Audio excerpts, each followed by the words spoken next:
Hello, boxing fans around the world. Thank you for joining me once again here on Talkin Fight for another episode of Boxing News Today. And today I'm joined by a very special guest out of Florida, I believe, Brendan Epstein. Welcome, Brendan. Thank you, brother. Very grateful to be here with you, and hopefully your viewers and listeners will enjoy this as much as we're going to enjoy having a conversation.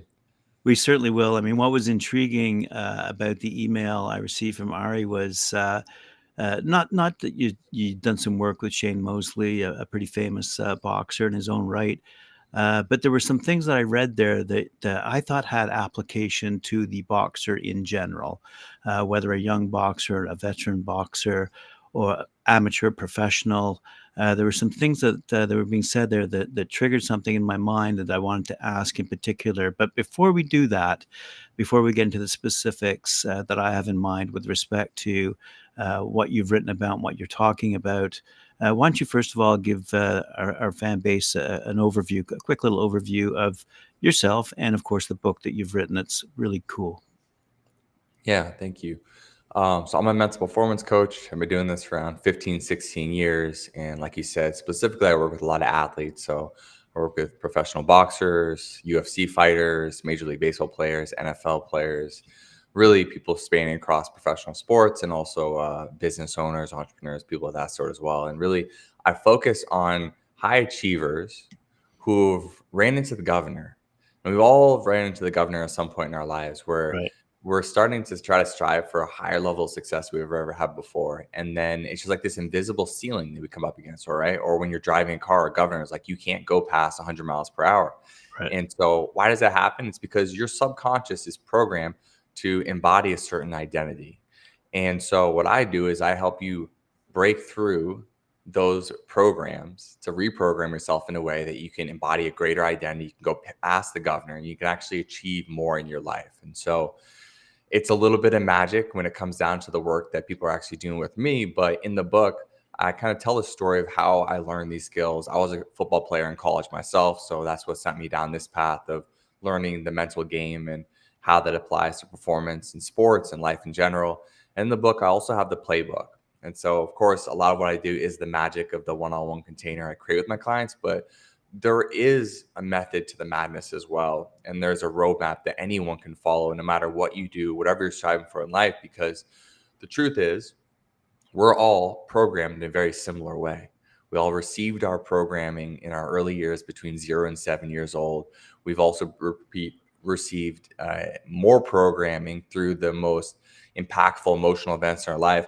And so now we're all kind of like solidified in a way. We have the scar tissue of this programming that basically is programmed us either to succeed in some areas and fail in others. And so the book will kind of show you as a mirror, okay, where am I struggling?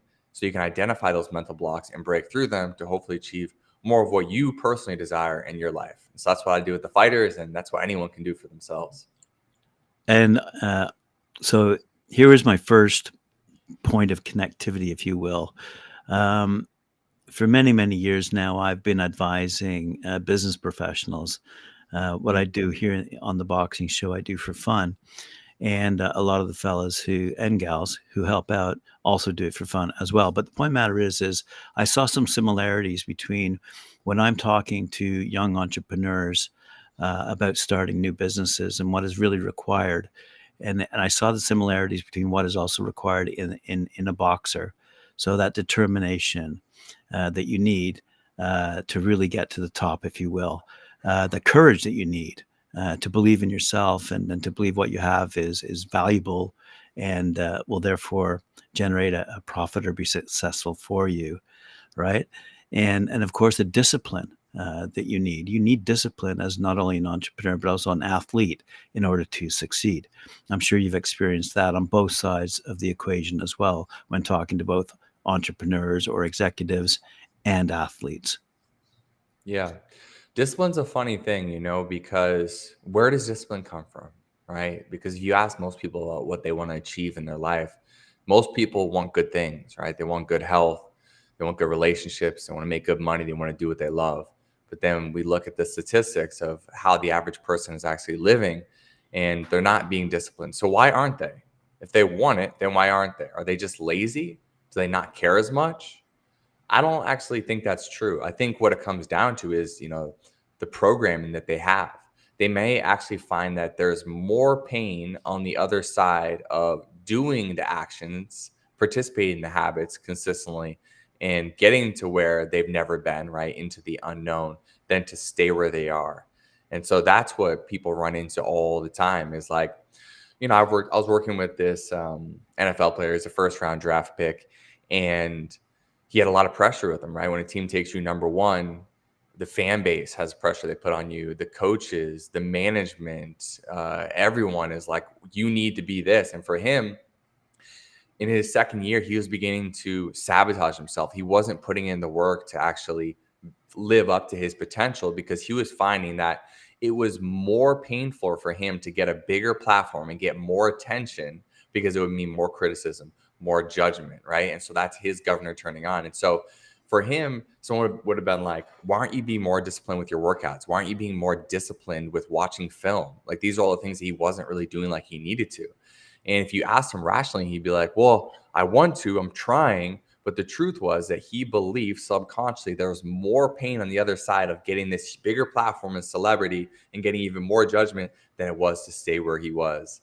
So that's how the subconscious is so tricky, where we have to understand, like, where does that discipline actually come from? And in my experiences, it comes from being aligned at the subconscious level. Right.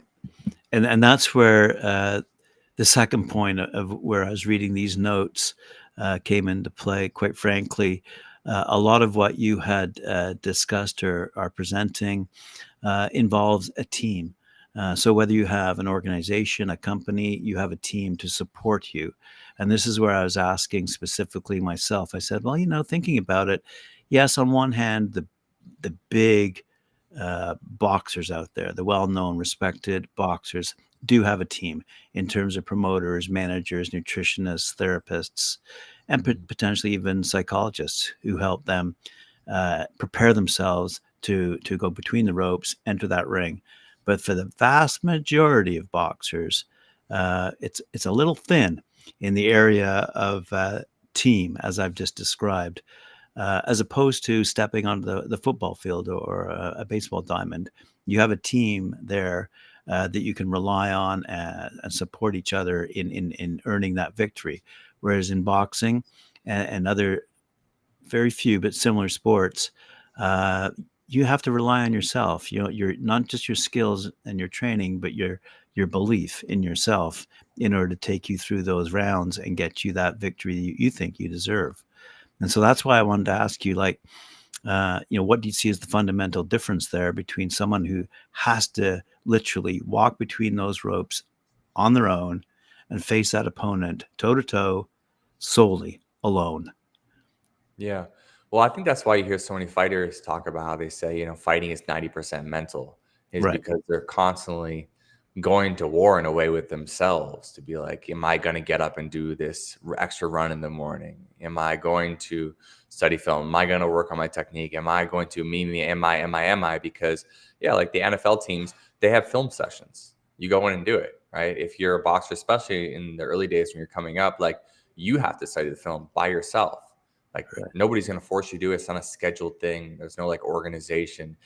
And so the individual has to make that choice. And like you said, they have to actually believe that they're worthy of that level of success to even to participate in those actions. And I think that's a big thing that separates the haves and the have-nots is like, as Mike Tyson always said, you have to be the champ before you become the champ.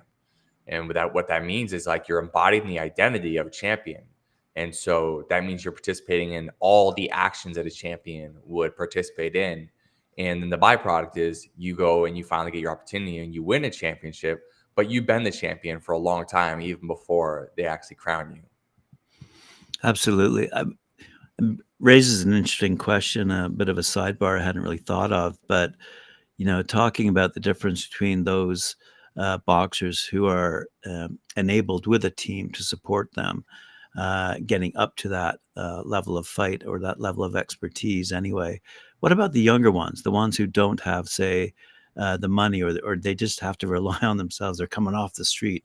Like you had mentioned, basically you went to the school of hard knocks before you finally begin to rise through the ranks. I mean, it's probably the same thing for those young boxers, both men and women, amateurs and professional. When they're just starting out, they think they have no one to help them get through. They might have a boxing coach, but do they really have a team? And the answer is no, they don't really have a team until they attain a certain level of success. So it must be incredibly difficult, I think, for boxers in particular to see that not only do they have to go through on a territorial basis, like locally, nationally, then internationally, then you have to fight the industry itself in terms of obtaining a manager, obtaining a promoter, someone who can put you in the ring against a quality opponent and provide you with that income that you rightfully deserve. What do you think the big difference is there between, say, boxing and other sports, or is it the same? Yeah, I mean, you don't really get into boxing to make money, that's for sure. So I'm Because told. So I'm told. there's so few guys who actually are making a living through boxing. That's a big difference. Is like if you get to professional rankings in most other sports, like once you're a pro, even the individual sports, right, in tennis Yeah, or golf, like once you get on the tour and you're a professional, then you're going to get paid. That's not the case in boxing, right? Like we know that a lot of professional boxers are actually paying to fight earlier in their career. They're right, actually spending more money. They may have to spend a few $1,000s out of pocket just to be able to get on a card so they can start to build their record. And so you definitely don't get into boxing to make money. It's a calling, right? It's a calling more than anything else. Like you just feel it within you. You're like, this is me. I'm being called to this. And I think there are some cool things that are available now to boxers, like if they have the interest and creativity around it, like you can build a brand as a boxer, right? And you can right, make money in ancillary ways around being a boxing coach. Obviously most boxers do a lot of like one-on-one personal training with clients on their right. way up. So it's very, very different from other sports. Like you're not doing it, you don't just like make it, right? When you become professional, you don't make it. You're constantly, until you get to the level of like, a lineal champion, you're constantly fighting to be there, to have a spot in that kind of like mainstream slot of boxing where people want to pay to see you fight and it's all strictly business. So you're literally going to get paid whatever people value at, and it has nothing to do a lot of times with your skill. At a level comes, it does become by your skill, but especially in the beginning, it's not as much about skill as much about brand recognition and the name and the notoriety of who you are and people who actually want to see you fight. So that's a big difference. Other sports, you become professional, you're kind of taken care of. Boxing, don't get into the sport because you want to get rich, because very few do. And that's not a pessimistic thing. That's just like facts. It's just the facts around boxing. You could be top 10 in your division and still not able to make a living in boxing, which is crazy, but that's just the reality of it. When I was growing up, I mean, boxing was incredibly popular. And I would have thought, if you flash forward to today's technology, it would be equally as popular, if not more so, given the internet. Hmm. Back in my day, we actually had to go to arenas. We had to go to gyms to see a fight and enjoy a fight. Uh, I'm here in Toronto, and I'm thinking to myself, 30 odd years ago, Muhammad Ali was coming up to Maple Leaf Gardens to fight, and realistically, there was no other opportunity to see Muhammad Ali other than at the arena. So, I thought it would have gotten more popular, quite frankly, boxing, that is, as a sport, as something that, has been as, I mean, men and women have fought each other for thousands of years. I'm sure Hmm. is it the first or the second oldest profession, but depends how you look at it. But at the end of the day, here we are with, I think it's interesting between the struggle between should I fight for the UFC? Should I continue my boxing career? And we've seen, you know, so-called influencers like Jake Paul Hmm. balance that peculiar line of focus between building a brand, which he did, like it or not, Mhm. and then entering the ring, like it or not, and facing fighters or non-fighters, you know. But Yeah. nonetheless, he has developed a pretty big following for himself and has transitioned a lot of those fans into boxing fans. Mhm. So I'll give him his credit for that, and also signing Amanda Serrano and developing a few other boxers along the way. But again, that goes to that essence of teamwork, and he has the money to put that Mhm. behind his boxers. But many boxers don't have that opportunity, and like all sports, especially for example, ice hockey here in Canada, you've got this huge base of guys and gals who want to be professional hockey players and spend their, well, maybe their parents force them to, but spend their entire youth, if you will, being driven towards a professional career.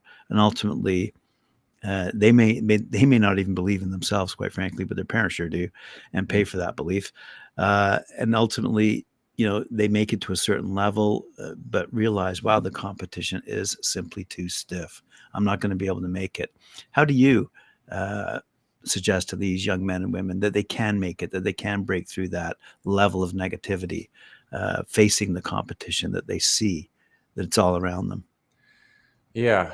I would take it to, it could be perceived as an abstract place, but for me, I believe it's as real as it gets. And understanding that the journey you're on as an athlete is a spiritual journey. And so it goes far beyond what you're trying to achieve just physically, whether I make it, right?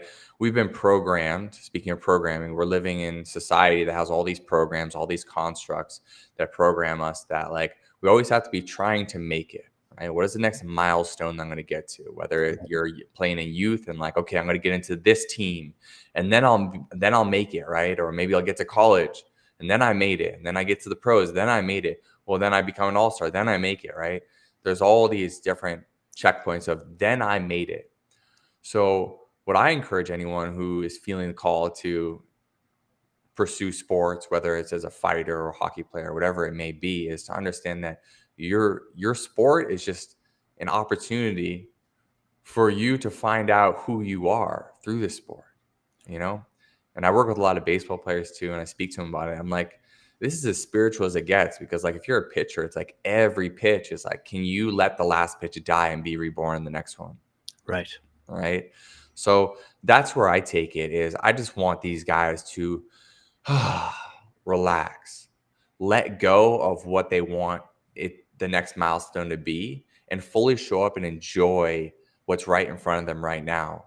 Because you don't know what the future is going to hold, but that's okay. You don't have to make it, right? If you're thoroughly enjoying whatever you're doing, whether it's a sparring session or a training session, if you're thoroughly enjoying it, you're winning the game of life. So surrender the need to hit the next milestone because if you're enjoying the heck out of the process, you're going to get there wherever there is in your mind. But you actually only get there by paradoxically by being fully here, right? Taking Right. every single rep and really nourishing it and treating it with the sacredness that it desires. Uh, that's really good advice. I mean, especially from a macro level, um, for someone who can look back and say, wow, I can't believe I got this, or I achieved that, or I reached this milestone. That's great when you're looking back. But when you're looking forward, it is a little intimidating or a little daunting uh, to say, like, why am I doing this? And why am I here? And for those people who have to live in the moment, like the baseball player, anticipating what that next pitch will achieve, either success or failure, depending how you look at it. Mhm. But I'm thinking now of the boxer in the ring, and he's fighting or she's fighting in the moment. Yeah. And we've seen many a boxer get knocked off stride, if you will, by a particular specific punch. I mean, we do talk about generalship, and we do talk about ring IQ, and we Mhm. do talk about these things. But in the moment when you're delivering or having to defend yourself in the ring, it is a bit different than any other sport, potentially not UFC, but when in the combat ring sports, you have to really not just enjoy that moment, be focused on, because your game plan, what Mike Tyson also say, Yep. is until you get hit in the face. Hmm. Yeah. Everybody I has go a to, plan until you get punched in the face. Yeah. right.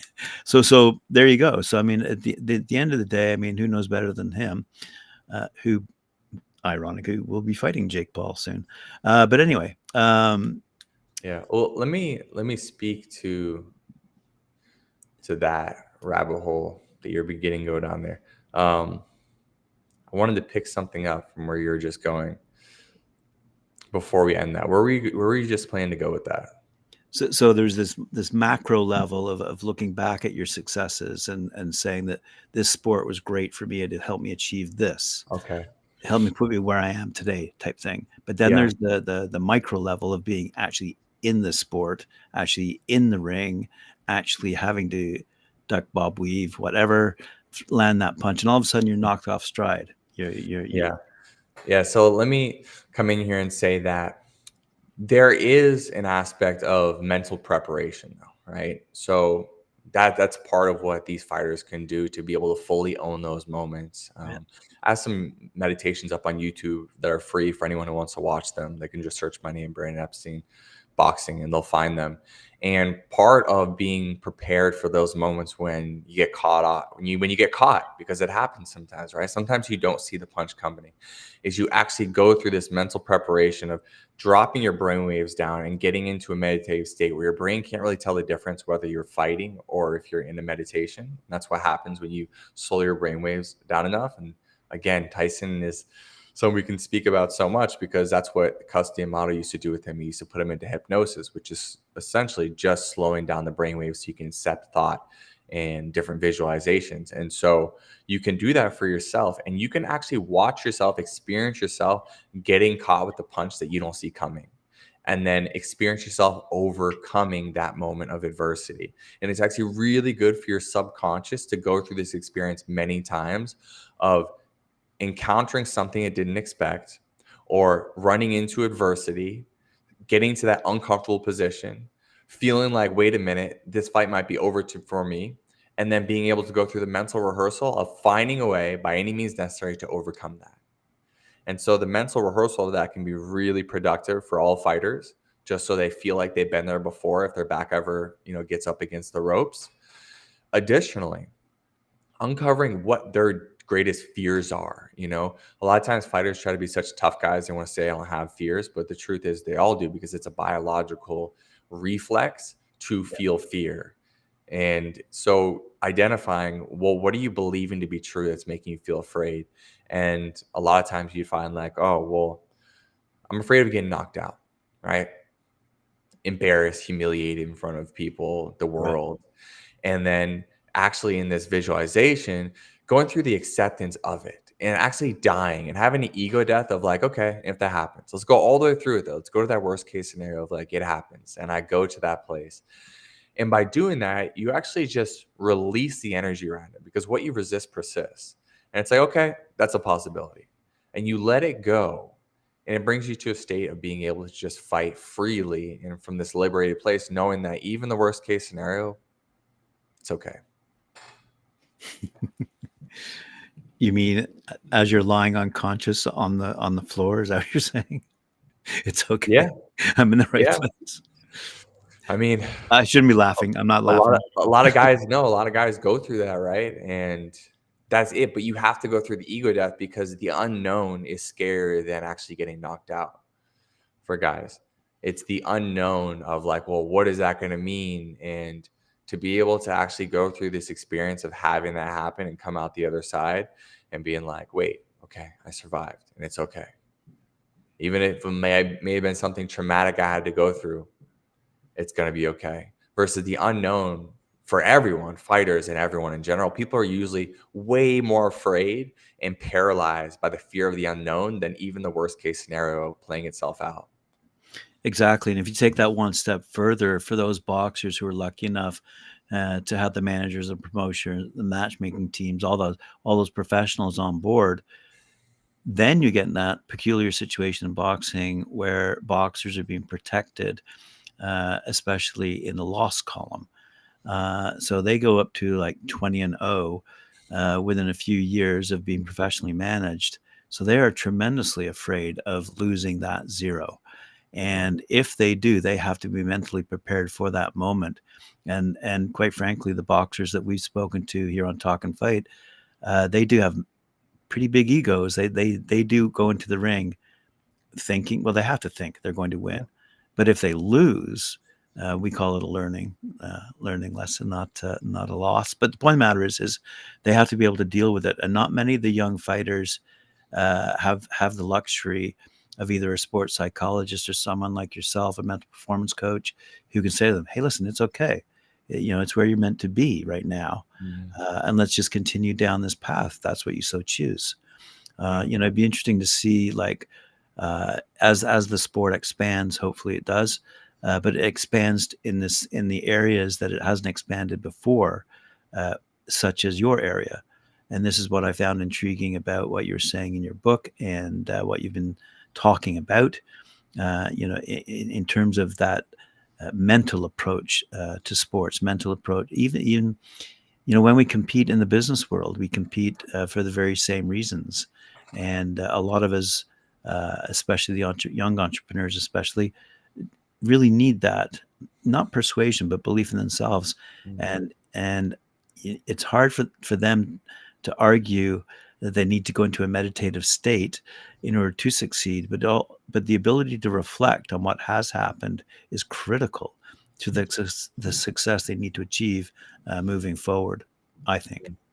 Absolutely. And what you can't accept won't change. And so whether you had a sparring day where like you got your ass kicked and you just try to compartmentalize and be like, no, if you don't accept that, you're not going to improve and actually do what's necessary to become the fighter who's not going to have that happen again. And then you're going to get exposed. And the same thing in the pro level, like we've seen, there's been fighters that have believed that they were invincible. And then once they do lose and then their O disappears, they can't handle it. They just collapse completely mentally, and their career might just end after that. And they start to go downhill because once that part of their mind was broken of like, wait a minute, I'm not invincible, and they weren't willing to accept the fact that they lost, it just puts them in conflict with the reality versus their identity.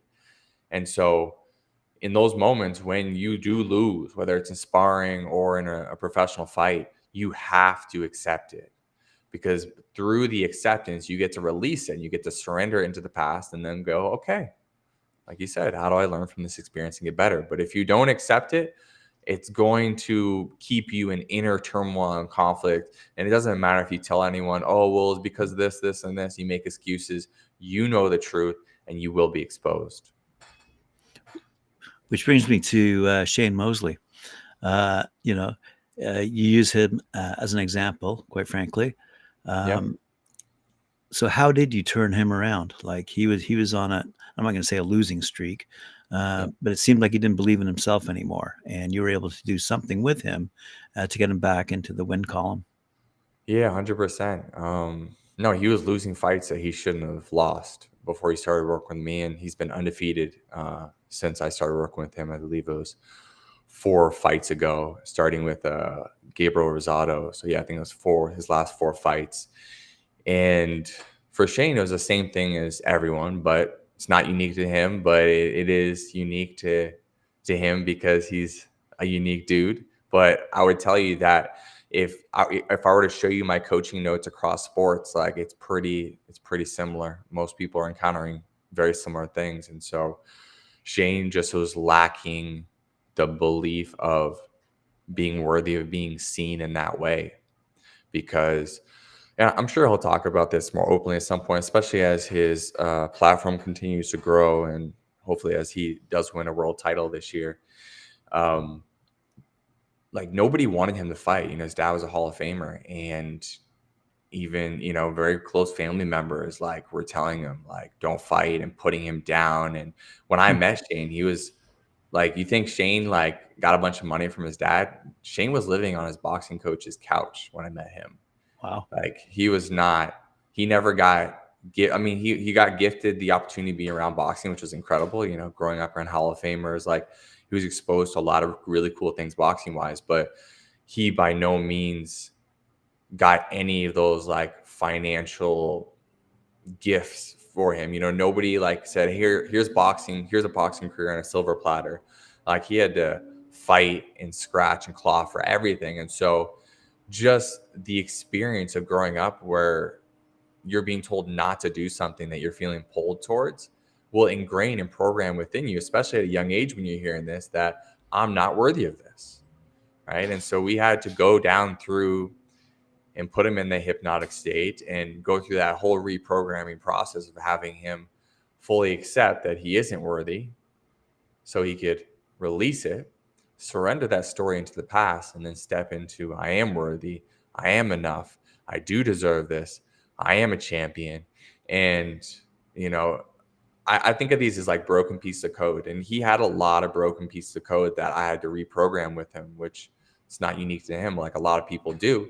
But that was a process. And as we continued to reprogram every piece of code that was working against him, we finally got him to a place of just equanimity where he could actually just show up and be the fighter that he actually was, because everyone knew that the guy they saw in sparring oftentimes was not the guy that he was showing up in the professional fights and in those rings. And so it's Right. like, well, what's the disconnect here? Well, it's because the governor turns on. When the pressure gets to a certain level, he would collapse because his sense of identity didn't align with where he was about to go if he won that fight. Right. So we had to build him up and program him into the identity of a world champion. So I can definitely say in this moment, he is a world champion and he's living in that identity and he has that swagger and he has that deep knowing. And now it's just a matter of him getting the fight to become the world champion. When you're talking to someone like that, uh, are you able to clarify for them and explain for them the difference between the conscious and the level of processing ability on a conscious level and almost the infinite capability of the subconscious? I'll be honest, most of my clients have no idea what I'm actually doing. It's basically magic to them. And that's great. That's great. It's funny because like one of my fighters from UFC, Sean Brady, went on Joe Rogan and he talked about the work that we did. And he's just like, yeah, we did visualization. And it's like visualization is just like the tip of the iceberg. It's the 1% of the work that I really do. Right. And that's good that for him and my fighters and people who work with me, it feels automatic. It's almost hard for them to remember that life was any different.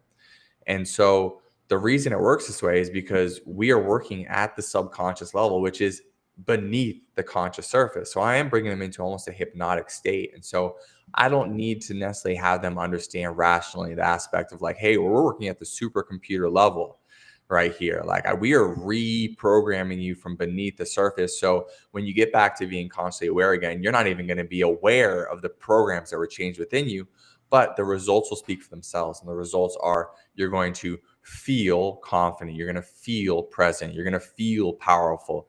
You're going to feel like you deserve whatever it is you're going towards. And you're actually going to participate in the habits and the rituals necessary to get there. Because like I said, people say they want a lot of things, but if you're not wired for it beneath the surface, you're not going to do it. And I could give you all the information in the world, right? Like all the information is out there, right? For a lot of things. You ask someone, okay, how do I get out of debt? Well, you stop spending more money than you're making, right? You Right. tell someone this, but subconsciously, if they have messed up beliefs around money, like they'll keep repeating the same mistakes over and over again, right? You tell someone, hey, you want to lose weight, eat in a slight calorie deficit, track your food and make sure you're doing it, right? You can't beat that, right? That's just proven. And if it weren't, then well, you would starve to death, right? If that's just the science of how these things work. And so, but why don't people participate in that? It's all happening beneath the subconscious surface. And so, to answer your question in a very long-winded way, like a lot of them don't understand what's actually happening, but they feel the benefits, they feel the results, and that's all they care about. And they keep coming back to tap into that and to again. I think I love Tyson, especially Tyson after the Bufo Toad. If you remember him doing that, he talks about being touched by God, right? Right. He's talked about that quite a bit. He talked about fighters who've been touched by God, and we know when they have been, right? You see them, they're just unbeatable. and you know they've been touched by God. And when you're touched by God, for me, that means that you're just channeling pure presence. There's no thinking, there's no thought, there just is. And so once your programs subconsciously succeed, it just is. It's self-evident. You actually mentioned, I don't know if you mentioned this in your book or not, but did you actually lick the toad? I Did you smoked the toad. I did smoke the toad. Yeah, actually? I did. Yeah, highly recommend it. 15 minutes for the rest of your life will never be the same. That's quite a story. I mean, we sit here, again, one of these things of looking back and saying, "Wow, I can't believe I did that," but I'm glad I did that because otherwise this would not have happened. And we talk to so many boxers who have so many aspirations, dreams, goals, and they are pushed along, they are supported, but somewhere along the way they must realize that they're not going to, okay, how do I say this politely? Not that they're not going to succeed. They're going to succeed, but they're going to succeed to a certain level. Yeah. And it's hard for a young boxer to accept that as reality. But there's going to be a point where they're going to have to retire. And very recently, actually, down in Australia, a good young fighter, got beaten and was very upset after the fight and said, "That's it. I quit. I retire. The sport's corrupt. I hate it." Like he just lost his mind. Well, for a brief moment, lost his mind. And that was I think his ego talking, that he couldn't accept the fact that he actually lost that fight. So, I mean, it does happen on a professional level, on a top rank level. And also, I think it happens to a lot of young boxers who just don't have the skills or the team to support them moving through those ranks. Yeah. Yeah, and which circles it back to like understanding the bigger game you're playing, Right. right? The bigger game, the spiritual game. And I don't see spiritual as it relates to any religion either. I say spiritual as in understanding like there's a there's a becoming happening as you're striving in your boxing career. There's a becoming happening. You're becoming someone, right? Like all the skills you're learning in boxing are translatable to the rest of your life. How to be Right. consistent, how to build good habits, how to have good health routines, how to study, how to, look at your mistakes and improve from them. Like all these things are universal skills that you can use in life. So understand that aspect. That's what I would tell anyone because you'll be able to apply that to different areas. Like I've seen it, professional athletes I've worked with, they're retired and like they're just killers. You know what I mean? Like if they're able to get past the ego aspect of, okay, I'm not going to be one of the top people in my sport anymore, they can drag and drop that way of being into whatever they want and be successful. That's right. That's right. And that is something, quite frankly, that is hard to teach. Mhm. It's hard to teach someone at a young age, someone who's just starting out on their career, that your path may go this way, and you have to expect that things are going to change for you. Um, and that's why I was interested to hear about how you treated athletes and/or business people differently, or whether you did, or Yeah. whether we're all treatable in that same way. All the same. It's Yeah, all the same. Yeah, because yeah, we're working at the human level, and in the same way, we probably see different business leaders that have been touched by God in that way as well, right? Where it's just like, wow, this person cannot do wrong. Like they're just continuing to be successful. Every business they seem to touch, it's like, why is it so easy for them? And there is a flow state that you can get into, whether it's in business or sport or art, and we see musicians, right, who have this run. They have 6 years of putting out these amazing songs and they spend the next 50 years touring around the world, you know, right. those same, those same songs from that 6 year period. So it's like, that's what everyone's trying to get to. We're all trying to channel that within ourselves. And we have to remember that it does all live within ourselves. And whenever we're looking for the answers out there, I always tell my guys, like, it's all in here. Like Yes. just flip it around. Go back inside yourself. You're gonna uncover whatever you think you're looking for that you're lacking inside, it's in there. Go back inside. So, just as we wind out here, what was that one moment then in your life that changed it all for you, that transformed you from, say, heading in this direction to all of a sudden you hit a fork in the road and now you're going down this path? What was that one moment for you? Man, I would have to say there's probably a few. There's probably a few. If I think of like big life changing um, things in my life, was definitely, it was always through the adversity, right? Right. That's where Yes. the opportunity always comes. Like the first one was my freshman year playing college football, riding the bench, being super frustrated, wanting to get on the field. And that sent me down the path of seeking solutions. And that brought me into this whole world of mental training and meditation and mental performance and brainwave training, hypnosis and neurolinguistic programming. And I learned everything. And I found like my life's path essentially through my failure of not getting the field. And I came back the next season, I started, I dominated, and I was like, wow, this is the thing, right? You learn something, you apply it in your own life, it works, and then you want to go tell everyone else about it. And that's what I did there. So that was a big one.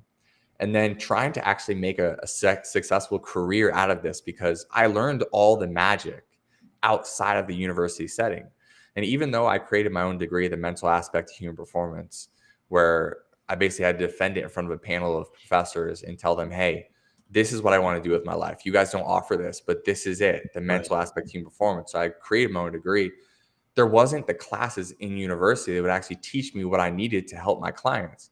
So I ended it after undergrad. I was done. And I was like, yeah, most people in my field go get a master's degree, they go get doctorate degrees. Right. But I was like, why am I going to go back there to get the information where I haven't gotten any information there? I'm getting it all outside of the classroom Right. through seminars, through mentors, through coaches, through books, through other actually actionable experiences. And so my first 5 years of trying to make a career out of this in mental performance was a really big struggle. I ended up getting into tens of thousands of dollars of debt as I tried to find my path and try to find it through entrepreneurship. And that was another one of those moments of like, okay, another ego death of like, I want to do this, but I had to actually kind of put these dreams on the shelf for a little bit while I built another business to be able to come back to this like I have from a place of freedom and liberation and not needing the money and having to squeeze it so tight.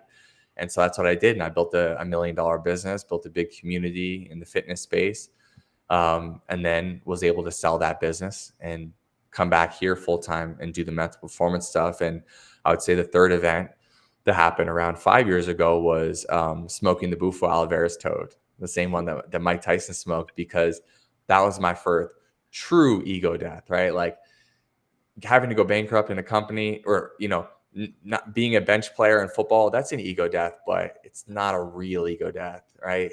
Having to go bankrupt, that's an ego death, but it's not a real ego death. Smoking the Bufo toad is a true ego death, where basically what happens is you're sent outside of your identity of who I am. This is mom and dad. They made me. This is my life.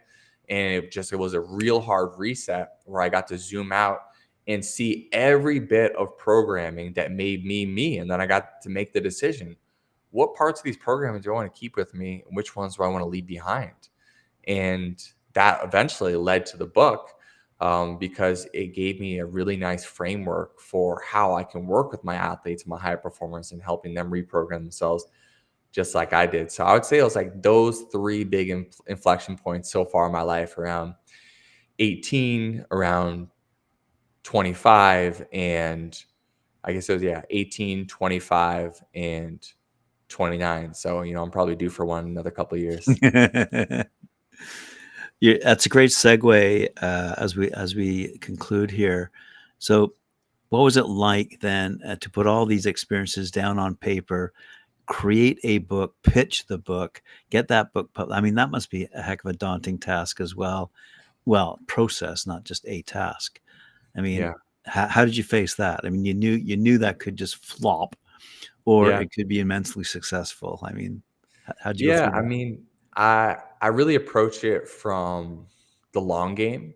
I was like, let me tell the story up until this point in a way that I think that anyone would enjoy reading it, because I'm just your average dude, and I spoke from that voice of just being a relatable person. And then I wanted to have the playbook, because there are a lot of people now that don't get to work with me just because of how much I charge for my one-on-one sessions. Right. And so for me, it was less about like, will this be successful or not? Like the book being completed is successful because now I have the book to hand out. Oh, you want to work with me, but you don't have the money. Here's the book. Here's my playbook. You can use it. So getting it done for me was a success, and now it's out there. And so for whatever happens to the book, obviously I'm here on your show talking about the book because I'm passionate about it. I think it's going to help a lot of people.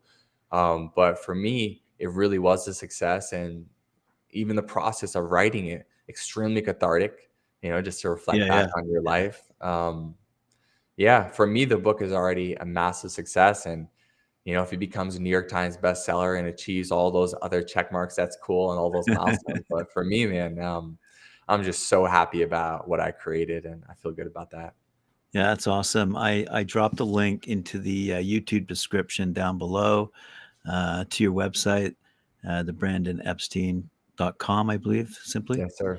Thank you. And it has a wealth of information, quite frankly, that's available, and it directs people to all your appropriate and different resources on social media and or the book. So all good stuff, really good stuff. It's great talking to you, Brandon. I really appreciate you joining me on my show. And I think you've given a heck of a lot of advice and a lot of your expertise to the fans out there who are listening to this right now, and those who will join us later on and listen in and not have the opportunity to chat with us. But thanks very much again for joining me. I appreciate it, and enjoy your path. Thank you, Graham. Appreciate you. As well. All right, sports fans, that brings us to an end of our show. Thank you very much for joining me. Appreciate it very much. Remember to like, share, subscribe, hit that notification bell, and we'll see you later on talkinfight.com.